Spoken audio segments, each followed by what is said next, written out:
India, प्राचीन इतिहास और समृद्ध संस्कृति का देश, ने कई साम्राज्यों का उत्थान और पतन देखा है। उनमें से 320 से 550 ईस्वी तक गुप्त साम्राज्य अद्वितीय प्रगति और समृद्धि के प्रकाश स्तंभ के रूप में खड़ा है, जिसे अक्सर भारत के स्वर्ण युग के रूप में जाना जाता है। यह युग भारतीय इतिहास में एक महत्वपूर्ण अवधि थी, जो कला और साहित्य से लेकर विज्ञान और गणित तक विभिन्न क्षेत्रों में उल्लेखनीय प्रगति की विशेषता थी। तीसरी शताब्दी ईस्वी में कुषाण साम्राज्य के पतन के बाद महाराजा श्रीगुप्त द्वारा स्थापित गुप्त साम्राज्य प्रमुखता से उभरा। गुप्तों ने अपने चतुर नेतृत्व और रणनीतिक कौशल के साथ भारतीय उपमहाद्वीप के एक बड़े हिस्से को एकीकृत किया, जिससे शांति और स्थिरता का शासन स्थापित हुआ, जिसने विकास और प्रगति के लिए अनुकूल वातावरण को बढ़ावा दिया। इस अवधि में भारतीय संस्कृति और बुद्धि का पुनरुत्थान हुआ, जिसने भारतीय इतिहास के पाठ्यक्रम पर एक अमिट छाप छोड़ी। गुप्त अपने से पहले के कई साम्राज्यों के विपरीत केवल पाशविक बल से प्रभुत्व प्राप्त नहीं किया।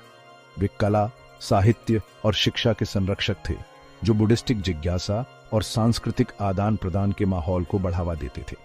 इस युग में भव्य मंदिरों और मूर्तियों से लेकर परिष्कृत साहित्यिक कृतियों और वैज्ञानिक ग्रंथों तक विभिन्न रूपों में रचनात्मकता का विकास हुआ। यह निबंध गुप्त साम्राज्य के गौरवशाली काल में तल्लीन करता है, भारतीय समाज में इसके बहुआयामी योगदान और इसके अंतिम पतन के कारणों की पड़ताल करता है। गुप्त युग एक सुव्यवस्थित और समृद्ध समाज की विशेषता थी। जाति व्यवस्था जबकि प्रचलित थी, इस अवधि के दौरान अपेक्षाकृत लचीली थी। विभिन्न सामाजिक समूहों के बीच सामाजिक गतिशीलता और अधिक संपर्क की अनुमति देती थी।